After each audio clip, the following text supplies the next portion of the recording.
গর্ভ থাকাকালীন সময়ই তার আগে থেকে তপস্যা করতে হবে। ছেলেটা বড় হয়ে গেল, তারপর তাকে ধ্রুব বানাবো। কাঁচা মাটি তাকে তৈরি করা যায়, কিন্তু মাটিটা শুকিয়ে গেছে, তারপর তাকে মূর্তি বানানো যাবে কি? বাঁকা হাত সোজা করা যাবে? তেরা ঘাড় সোজা করা যাবে? মুন্ডুটা বাঁকা, বুদ্ধিটা বাঁকা সোজা করা যাবে? কখন সোজা করা যেত?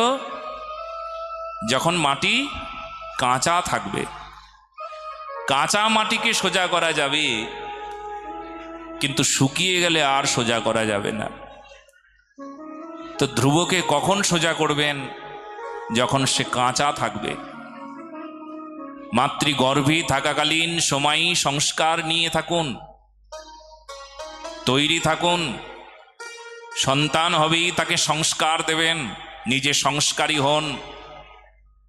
তবে তো সমাজে বিপ্লব আসবে, তবে তো ভক্তি আসবে, তবে তো জগতের কল্যাণ হবে।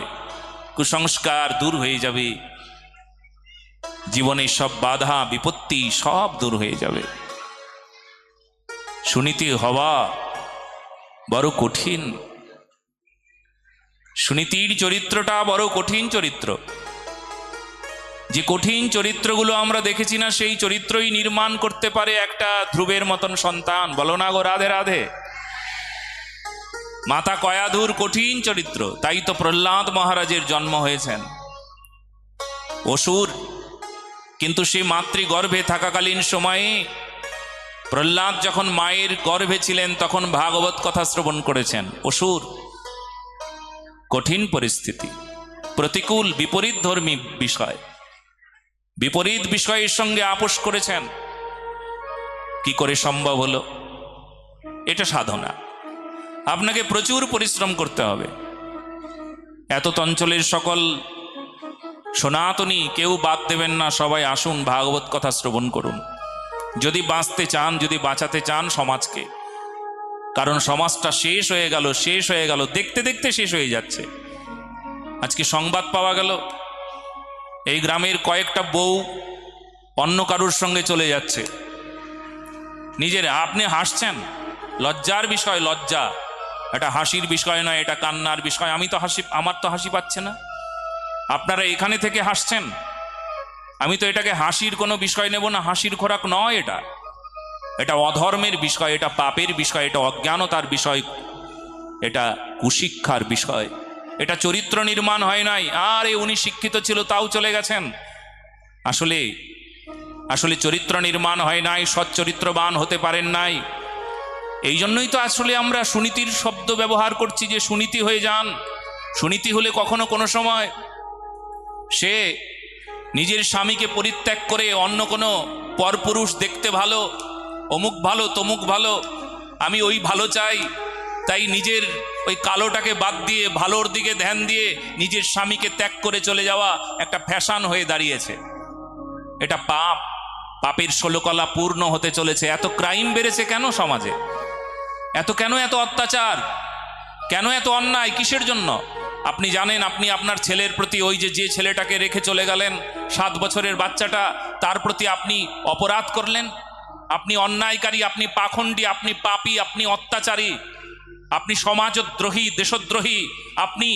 আপনি অজ্ঞানী শুধু নন, আপনার এই অজ্ঞানতার জন্য কতজন দুঃখী হলো। আপনি সবাইকে দুঃখ দিলেন। চরিত্রকে ভালো করে তৈরি করতে না পারলে এই সমস্ত বিষয়গুলো আমরা বারবার সমাজে এইরকম দেখি।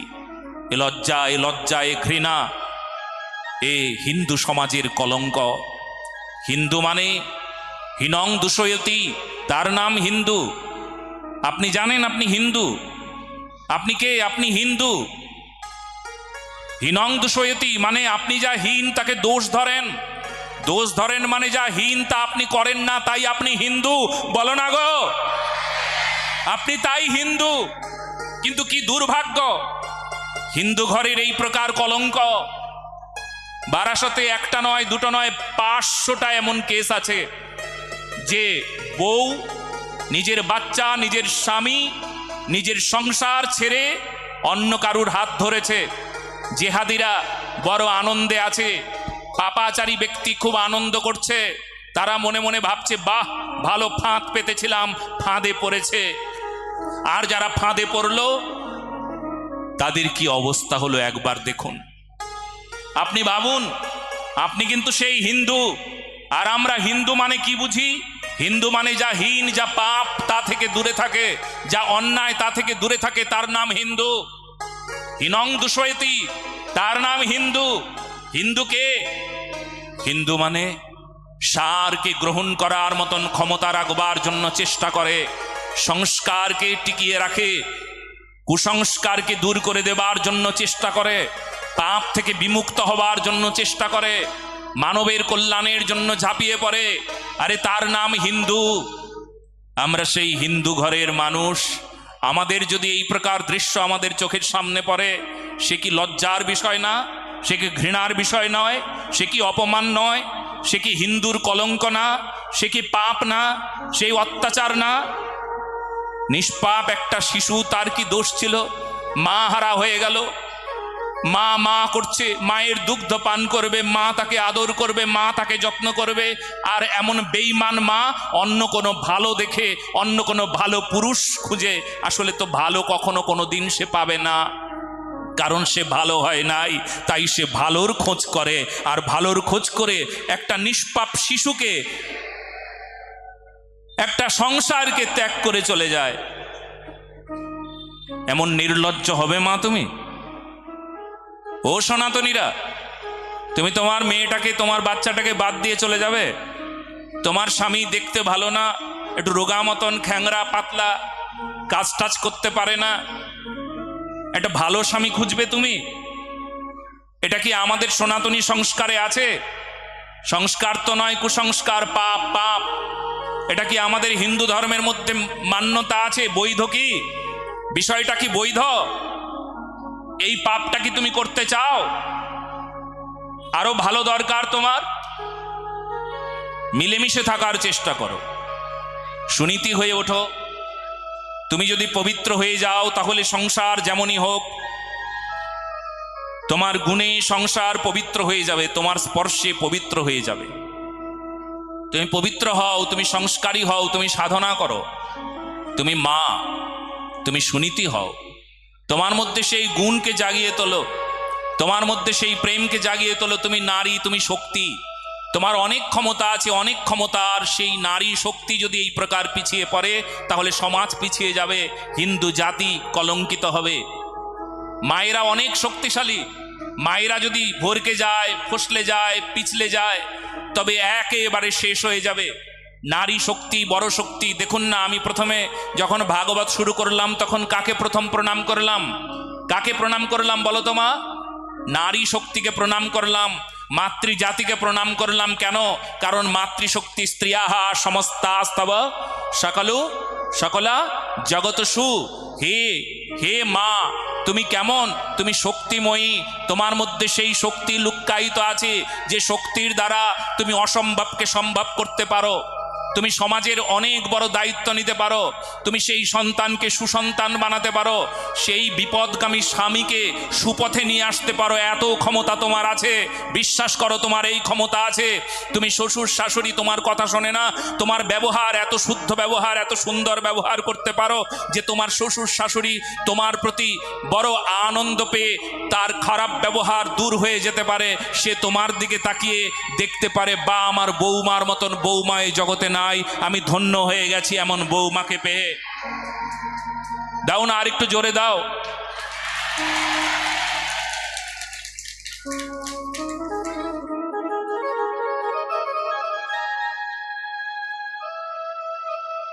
আজকে আমাদের কি গতি হবে একবার ভাবো। এইভাবে সমাজ পিছিয়ে গেলে কি হবে? সমাজের মায়েরা যদি এমনভাবেই নিজের চরিত্রকে এমন কলঙ্কিত করে, তাহলে আমরা কি পাব? আজকে ভাগবত মহাপুরাণের আয়োজন কেন? কিসের জন্য এত সুন্দর আয়োজন করা হয়েছে বলুন তো দেখি? ঠিক এই কারণে ভাগবতে এই সমস্ত কথা কেউ বলবে না, বলতে নাই। তাদের কাছে বলতে নাই। বলে কেন? তারা সমাজের কথা কেন বলবে, দেশের কথা কেন বলবে, কি করে হিন্দুত্ব রক্ষা হবে কেন বলবে? যদি তাদের গায়ে স্ট্যাম্প ট্যাম্প পড়ে যায়, হিন্দুত্ববাদী বলে যদি স্ট্যাম্প পড়ে, তাহলে তো সমস্যা হতে পারে। এই জন্য তাদের এইসব বলতে নাই। এই জন্য তারা যারা যেটা বলে সেটা গল্প আকারে কিছু বলে দিল, তোমরা বোঝো বোঝো, না বোঝো নাই, আমার ভাগবত পাঠ শেষ। আর আজকাল কলিকালের প্রভাব এমনই, ভাগবত পাঠে যতজন আসবে তার চাইতে বেশি আসবে নাচন দেখতে, ঝাঁকি দেখতে, ফাঁকি ফাঁকি। ঝাঁকি মানে রঙ্গ তামাশা, নানা প্রকার সাজ গোজ দিয়ে রঙ্গ তামাশা দেখতে মানুষ আসে। আজকে ভাগবতটাকে একেবারে শেষ করে দিল কলির প্রভাবে। আমি তো গ্যারান্টি দেব, ভাগবত কথা শুনতে আসে মানুষ খুব কম, রং দেখতে আসে তার চাইতে বেশি, নাচ দেখতে আসে বেশি, উন্মত্ত হয়ে নাচবে এইসব করতে আসে বেশি। ভাগবত কথা শ্রবণ করতে আসে হয়তো মুষ্টিমেয় কয়েকটা পাঠক আছেন যাদের ভাগবত কথা শ্রবণ করতে আসেন, যারা কোনো ঝাঁকির ধার ধারে না, তারা একদম বিশুদ্ধ শ্রোতা। এই যে এখানে যারা যারা শ্রোতা আসেন না, এখানে কোনো ফালতু শ্রোতা নাই যে ঝাঁকি দেখবার জন্য একটু একটু মজা করব, আনন্দ করব, একটু দেখব, নাচ দেখবো, বাপরে কি সুন্দর সেজেছে দেখো, কৃষ্ণ সেজে খুব করছে আর একেবারে ভিড়ে ঢলে পড়েছে। এটার তো প্রয়োজন পড়ে না। তামস হয়ে গেল, ভক্তির আরাধনা করতেই তামসিকতা একেবারে শেষ করে দিয়েছে আমাদেরকে। ভাগবত মহাপুরাণে আমি তো গ্যারান্টি দেব, এখানে যারা আসেন এই দাসের কথা শ্রবণ করতে যারা আসেন তারা বিশুদ্ধ শ্রোতা, তাদের মধ্যে কোনো ফালতু বিষয় নাই। এই যারা এসেছেন না, তারা অন্য কোনো কিছু দেখতে আসেন নাই যে একটু নাচ দেখবো, একটু সাজন দেখবো, এই দেখবো এই দেখবো, তারা দেখতে আসেন নাই, তারা শুনতে এসেছেন। তবে হ্যাঁ, তারা শুনতে শুনতে আমি এটাও গ্যারান্টি দেব, তারা শুনতে শুনতে আমার যুগল সরকারকেও দেখতে পান, এই দেখার উপর আর দেখা নাই। শুনতে শুনতে তারা আমার যুগল সরকারকেও দর্শন করেন, চোখ বন্ধ করেন, যার কথা শুনছি তারে দেখতে পান, মহানন্দে তাকে দর্শনের আনন্দটুকু লাভ করেন। এই বিশুদ্ধ কথা না শ্রবণ করলে চলবে না। আমরা আমাদের জীবনে যা কিছু অন্যায়, যা কিছু ভুল ভ্রান্তি আজই আমরা সংশোধন করে নেব। সংশোধন করতে না পারলে কিন্তু আমাদের চলবে না, একেবারে চলবে না। আমরা যাদের ভুলগুলো হয়ে গিয়েছে তারা শুধরে নাও, তারা ঠিকঠাক করে নাও, এখনই বুঝে নাও। যারা এই মুহূর্তে মনে করেছো যে সংসার ছেড়ে চলে যাব, ওকে আমার ভালো লেগেছে, ওকে আমি ভালোবাসি, আমার স্বামীর চাইতে ও আমাকে বেশি কেয়ার করে, বেশি যত্ন নেয়, বেশি আদর করে, বেশি সোহাগ করে, আমার স্বামীর চাইতেও অনেক ভালো, এরকম কম্পেয়ার করা উচিত হবে না নিজের স্বামীর সঙ্গে অন্য কারুর। নিজের স্বামীতে নিষ্ঠাপরায়ণ হও, সংসারের দিকে ধ্যান দাও, ভগবত উপাসনা করো। এই স্বামীর চাইতে আরেকটা বড় সুন্দর স্বামী আছে, যে স্বামীর নাম জগৎ স্বামী ভগবান কৃষ্ণ। এই দিকে ধ্যান দাও।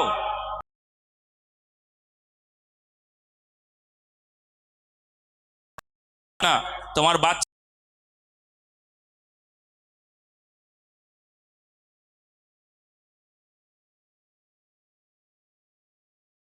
স্বামী আছেন তার দিকে ধ্যান দাও, তাকে ভালোবাসো, তাহলে তোমার মধ্যে এই দুর্ভাবনাগুলো দূর হয়ে যাবে, তুমি বাঁচাবে একটা পরিবারকে। কত পরিবার নষ্ট হয়ে যাচ্ছে। আমি আবার মনে করিয়ে দিই, কথাটাকে দীর্ঘ করছি এই জন্যই, পরিবেশ পরিস্থিতিকে কেন্দ্র করে আমি সবাইকে বলতে চাই, যারা উপস্থিত হয়ে আছেন, মায়েরা সবাই শুনুন। আপনারা যারা এই প্রকার স্টেপ নিয়েছেন, কেমন না আমি কয়েকদিনের মধ্যেই ঘর ত্যাগ করব, স্বামীকে ত্যাগ করে চলে যাব, বাচ্চাকে ছেড়ে চলে যাব, পালিয়ে যাব, অন্য স্বামীর হাত ধরব খুব তাড়াতাড়ি। যারা এরকম সিদ্ধান্ত নিয়েছেন তারা দয়া করে তাদের সিদ্ধান্তটা যে ভুল, তাদের যে অন্যায়, তাদের যে এটা পাপ হবে সেটা তারা বুঝে নিক। তারা এই পাপ থেকে বিমুক্ত হোক, ভগবানের ভজন করতে শুরু করুক, তারা চরিত্রকে ঠিক তৈরি করুক, ভগবত ভজন করুক, হরির নাম করুক, তারা সুনীতি হবার জন্য চেষ্টা করুক, সংসারটাকে বাঁচাক, কলঙ্কের হাত থেকে নিজে বাঁচুক, ওই যে বাচ্চাটা যাকে জন্ম দিয়েছে তাকেও বাঁচাক, তাকে মেরে ফেলা হয়ে যাবে, তাকে সে তো মরেই যাবে, যদিও সে হয়তো বাবা তাকে খাওয়াবে পরাবে, ঠাকুমা আছে খাওয়াবে পরাবে, হয়তো ছেলেটা বড় হয়ে গেল, মেয়েটা বড় হয়ে গেল, কিন্তু তার ভেতরের যে যন্ত্রণা, তার মা চলে গেছে, তার মা কুলাটা, তার মা অন্য কোনো স্বামীর হাত ধরেছে, এই যন্ত্রণা সে সইতে পারবে না। এই যন্ত্রণা যে মা দিল সে চিরকালের অপরাধ অপরাধ অপরাধ অপরাধ থেকেই যাবে তার। এই জন্য দয়া করে যারা এই সিদ্ধান্ত নিয়েছেন যে কয়েকদিনের মধ্যে আমিও চলে যাব, ওই পাশের বাড়ির সমরেশের বউ পালিয়েছে, পাশের বাড়ির সনাতনের বউ পালিয়েছে, পাশের বাড়ির নামগুলো বলবো, সন্তোষের বউ পালিয়েছে,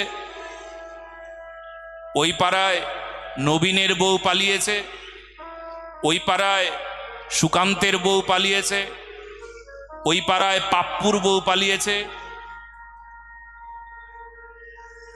কি গো, মিলে যাচ্ছে না? শোনো, ওই রকম আমিও পালাবো। কেউ কেউ আমাকে মাথায় এরকম হাত দিয়ে দেখাচ্ছে মাথা গেছে আপনার, এইসব কি বলছেন? এরকম মনে হচ্ছে মাথা গেছে? বলো মা, মনে হচ্ছে কি? কেন মনে হচ্ছে না? কারণ সমাজের এটা একটা বড় ভয়ঙ্কর রোগ হয়ে দাঁড়িয়েছে, আর এই রোগকে নির্মূল করতে হবে, এই রোগের ঔষধ দিতে হবে, ঠিক মতো দিতে হবে না, না দিতে হবে? এই রোগের ঔষধ দিতে হবে। এই জন্য বলতে বাধ্য হচ্ছি। আমারও কি ইচ্ছে হয় এরকম কথা আলোচনা করার? এই নোংরাগুলো পরিষ্কার না করলে, হ্যাঁ কখনো কখনো না ডাক্তার ওই নোংরাগুলোকেও পরিষ্কার করে। আমি একটা ডাক্তারের সঙ্গে কথা বললাম সেই দিন, ডাক্তার বললেন জানেন আমাদের কি কি করতে হয়? এমন নোংরাগুলোকে ঘেটে ঘেটে পরিষ্কার করতে হয় আমাদের, যেগুলো দেখলে ঘৃণা করবে সাধারণ মানুষ, সেগুলোকে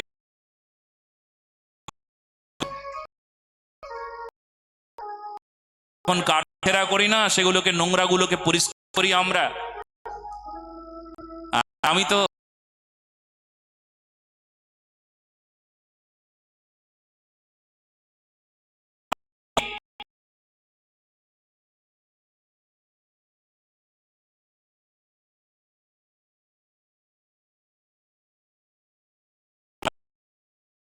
চরিত্রকে ঝাড়ু দিই, আর ঝাড়ু দেবার সময় কেউ যদি সেই ধুলো লাগবে বলে আমার কাছে গিয়ে দাঁড়িয়ে বলে ওই ঘরে ঝাড়ু দিলে আর আমার নাকে ধুলো ঢুকলো, আমার কান দিয়ে ধুলো ঢুকলো, সে তোমার ব্যাপার, তোমার অসুবিধা হোক, তাতে আমি এই ঝাড়ু দেওয়া বাদ দেব না। আমি সনাতন ধর্মের ঘরে ঘরে ঝাড়ু দিই, মনে মনে ঝাড়ু দিই, সবার কাছে গিয়ে ঝাড়ু দেব। আর ঝাড়ু দেওয়ার পর সেই ধুলো যদি কারুর গায়ে লাগে, কারুর মনে লাগে, কারুর গলায় যদি খুসখুস খুসখুস করে ধুলো গিয়ে, সে যদি কিছু বলেও দেয়, তার কানে যদি কিছু গিয়ে ধুলো গিয়ে যদি কান ব্যথা হয়ে যায়, সে যদি খুব গর্জে ওঠে, তাতে আবার কিছু এসে যায় না। কেন? কারণ আমি সনাতন ধর্মের ঝাড়ুদার। তোমরা যাই বলো, আমি ঝাড়ু ঠিক দিয়ে যাব। একদম সত্য কথা বলছি। মা তাই যদি সুনীতি হতে চাও, তাহলে চরিত্রকে সংশোধন করো। জীবন চরিত্রকেই যদি কেউ না বদলাতে পেরেছ, তোমার বুদ্ধিকেই যদি শুদ্ধিকরণ না করতে পেরেছ, তাহলে কিন্তু ভয়ঙ্কর বিপত্তি। আর সেই বিপত্তি তোমার জীবনে আসতে তুমি দেবে না। প্রতিজ্ঞাবদ্ধ হও, মা হয়ে যাও, কন্যা হয়ে যাও। একটা ভালো মা কেমন হয় তেমন হয়ে যাও। একটা সুলক্ষণা, একটা পুত্রবধূ কেমন হয় তাই হয়ে যাও। একজন পতিব্রতা রমণী হয়ে যাও, সহধর্মিণী হয়ে যাও। স্ত্রী তো হয়, কামনা বাসনা লোভ লালসা সবারই থাকে, কিন্তু সহধর্মিণী হয়ে যাও, ধর্মপত্নী হয়ে যাও। দেখবে ধর্ম ছাড়া আর কিচ্ছু থাকবে না। যখন ধর্ম থাকবে ধর্মপত্নীর, সে কখনো কোনো দিন নিজের ঘর, নিজের সংসার, নিজের বাচ্চা, নিজের স্বামী, নিজের শ্বশুর শাশুড়িকে কখনো ত্যাগ করতে পারবে না। বেশ, আমরা আস্বাদন করছিলাম সুনীতি, সুনীতির পুত্র ধ্রুব। রাজা উত্তানপাদ, উত্তানপাদ মানে জীব বা মনুষ্য। মনুষ্যের দুটো দিকে আসক্তি আছে, একটা সুনীতি, একটা সুরুচি। স্ত্রী মানে এখানে আসক্তি। রাজা উত্তানপাদের দুই পত্নী মানে দুই স্ত্রী, স্ত্রী মানে এখানে আসক্তি। তাহলে যদি কারুর রুচিতে আসক্ত কেউ হন, যে আমার মনের ইচ্ছা, আমার ভালো লাগে তাই আমি করি, ভালো লাগে যা তা করা যাবে না। ভালো লাগে যা তা করা যাবে? অনেক কিছুই তো ভালো লাগে, করা যাবে? তাহলে সর্বনাশ। অনেক কিছুই মজা লাগে, কিন্তু মজার নাম আমি তো বলবো তার সামনে সাজা। অনেক কিছুই মজা লাগে, সেটা করা যাবে না। অনেক কিছুই শুনতে ভালো লাগে, কিন্তু শোনা যাবে না। অনেক কিছুই দেখতে ভালো লাগে, তবুও দেখা যাবে না। অনেক কিছুই করতে ভালো লাগে, তবুও করা যাবে না। সুবিচার তো তাই বলে। অনেক কিছুই খেতে ভালো লাগে, যারা খায় তারা জানে, কিন্তু সুবিচার যদি সামনে রাখা হয় তাহলে খাওয়া যাবে না। সব কিছুই খেতে পারবেন না আপনি। সব কি করে খাবেন? উচিত তো নয় আপনি সব খাবেন। আজকাল মানুষ তো অনেক কিছুই খায়, কিন্তু সুবিচার বললেও খাওয়া যাবে না। আজকে শ্রী একাদশী ব্রত। এই একাদশী ব্রতে আপনারা অনেকেই অনেক কিছু আহার করেছেন, কেউ একাদশী করেন নাই, কেউ ফলমূল বা জল আদি পেয়েছেন, এরকম আছে। কিন্তু কেউ এরকম আছে যে একাদশী করেন নাই। চাল ডাল তরি তরকারি যেমন প্রতিদিন আহার করেন, ঠিক একাদশীর দিন সেই দিন আরও আহার করেছেন, এমনও আছে। তাদের কাছে সেই ধর্মের সুবিচারটুকু নাই। একাদশী ব্রতের মহিমা তার ভেতরে প্রবেশ করে নাই, একাদশীর নিষ্ঠা তার মধ্যে প্রবেশ করে নাই, তাই তিনি আহার করেছেন। তার কাছে আহার করাটা তিনি মনে মনে ভাবেন এটা দোষের না, কিন্তু শাস্ত্র যদি সামনে রাখি তবে সেটাও দোষের। কারণ অন্নের মধ্যে আজকে পাপ প্রবেশ করেছে। একাদশী তিথিতে অন্নের মধ্যে কলিকাল প্রবেশ করেন, পাপ প্রবেশ করেন। বিজ্ঞান গবেষণা করেছেন, একাদশী তিথিতে এমন কিছু জীবাণু দেখতে পাওয়া গিয়েছে, ভাইরাস দেখতে পাওয়া গেছে, যা নিউক্লিয় প্রোটিন দ্বারা গঠিত অকোষীয় রোগ সৃষ্টিকারী সূক্ষ্মাতি সূক্ষ্ম কেবলমাত্র ইলেকট্রন অনুবীক্ষণ যন্ত্র দ্বারা দৃশ্য, যার নাম ভাইরাস। অপকারী ভাইরাস কিছু জন্ম হয় এই একাদশী তিথিতে। তো তার কাছে এই সুবিচার নাই। আচ্ছা, এইবার দেখুন, আরও এক পক্ষ আছে যারা একাদশীতে অনেক কিছুই আহার করে, কিন্তু অন্ন আহার করে না। এরা মধ্যম কল্পের। এরা একাদশী করে, একাদশীতে খুব খুব করে আহার করে, পেট ভরে ভরে খায়। কি কি? অমুকের পাঁপড়, সাবুর পায়েস, আলুর পকোড়া, দুধ দিয়ে কত রকম খাবার দাবার, পেট ভরে ভরে খাও, কিন্তু অন্ন খেও না, এ এক পক্ষ। কিন্তু বিশুদ্ধ সিদ্ধান্ত, যদি হরিভক্তি বিলাসকে সামনে রাখো, মহাজনের আদেশ উপদেশকে যদি প্রতিপালন করো, তাহলে শ্রী একাদশী ব্রত মানে নির্জলা, উত্তম। জলস্পর্শ চলবে না, অসমর্থ পক্ষেই জলপান আদি করবে। এখানে যারা সামর্থ্যবান আছো তারা নির্জলা ব্রত করবে। তাহলে দেখুন, এখানে এক পক্ষ হলো এরা অন্ন আহার করছে না, কিন্তু অন্যান্য বিষয়গুলো পেট ভরে ভরে খেয়ে ব্রত করছে, এরা এক পক্ষ। যারা একেবারে কিচ্ছু পেল না, জল পর্যন্ত পান করে না, পুরো নির্জলা ব্রতাদি করেন, ব্রতে এক বিন্দু জল পর্যন্ত পান করলেন না, এনারা এক পক্ষের। তো সিদ্ধান্ত বা বিচার এখানে যদি সামনে রাখা হয়, তার কাছে বিচার হয়েছে শুভ বিচার, তার কাছে শাস্ত্র বিচার এসেছে, সে নির্জলা ব্রত করেছেন। তার কাছে আহারের এমন বিচার আসেন নাই, বা এমন বিচারকে সে গ্রহণ করেন নাই যে নির্জলা করতে হবে।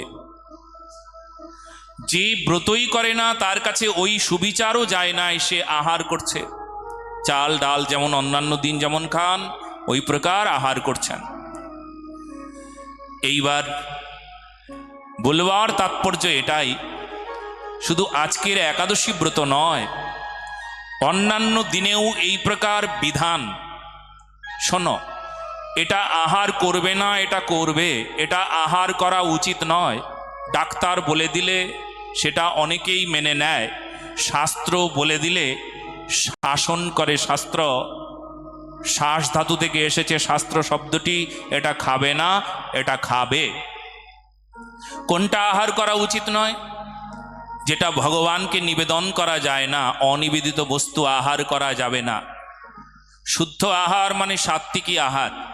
তোমার আহারে যেন কখনো কোনো প্রাণী হত্যা না হয়, বিচার্য বিষয়।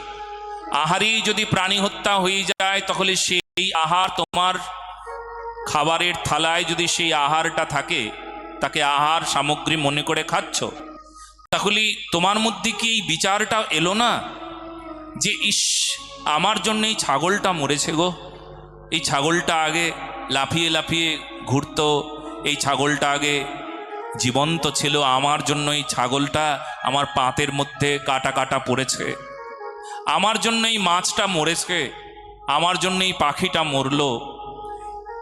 এই যে দয়া, জীবে দয়া, এই জীবের প্রতি দয়া যদি কারুর মধ্যে থাকে, তবে আমি বলবো তাহলে সে ধর্মকে মেনেছে।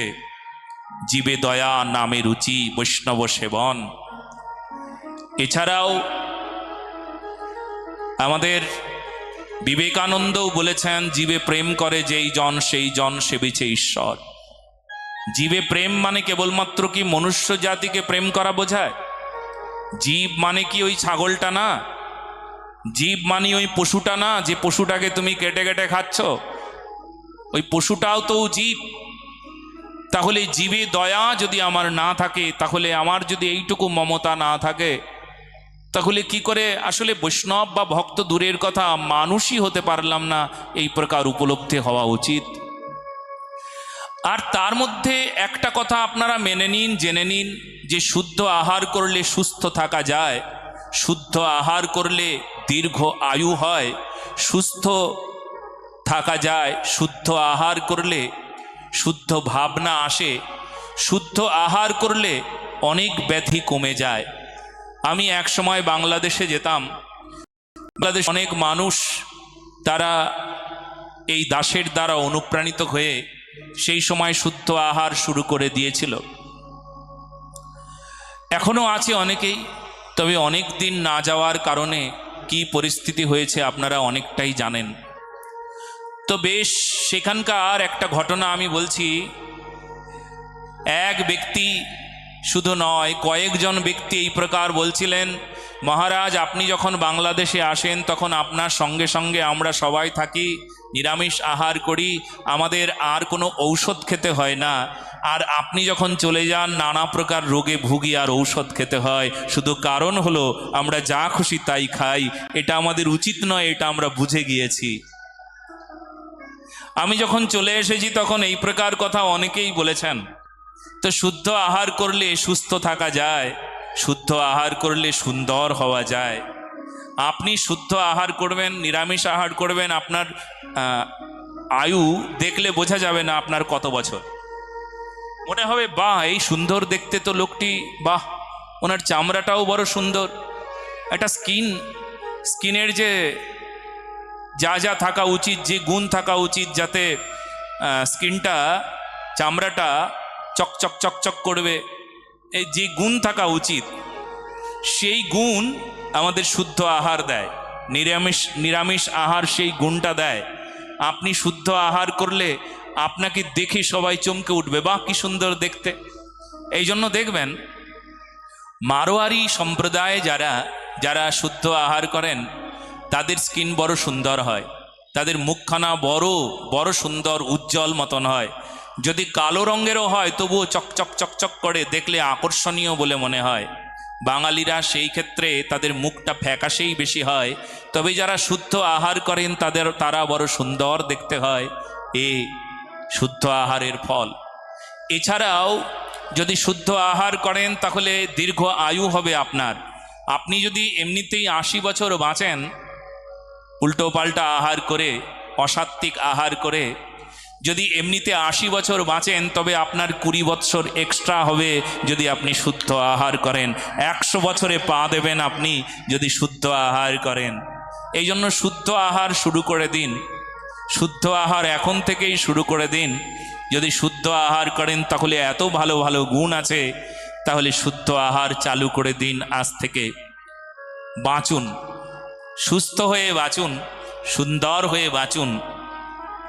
এছাড়াও আপনার অনেক কিছু উপকার হবে। দাঁত বেশি পড়বে না, তাড়াতাড়ি পড়বে না। শুদ্ধ আহার করলে দাঁত একটু পরে পড়ে, বুড়ো একটু পরে হবেন, তাড়াতাড়ি বুড়ো হবেন না। 140 বছর বয়সে একজন সনাতনী বীর পুরুষ, তিনি যোগ করেছেন, নিরোগ থেকেছেন, তিনি কিছুদিন আগে দেহ রক্ষা করলেন। এমন মহাপুরুষকে দেখে একটু শিখে নিন। হ্যাঁ, একটু জোরে বলো। বেনারসেই ছিলেন উনি। এমন দিব্য মহাপুরুষ, 140 বছর পেরিয়ে গিয়েছে তার আয়ুষ্কাল। কিছুদিন আগে উনি দেহকে বিশ্রাম দিলেন, জড় দেহকে বিশ্রাম দিলেন। শুদ্ধ আহার, শুদ্ধ ভাবনা, ভগবত ধ্যান ইত্যাদির মধ্যে থাকুন, দেখবেন আপনি সুস্থ সুন্দর হয়ে উঠবেন। সমাজটাকেও সুন্দর করবার জন্য আপনার অনেক ইচ্ছা হবে। বলো না গো রাধে রাধে।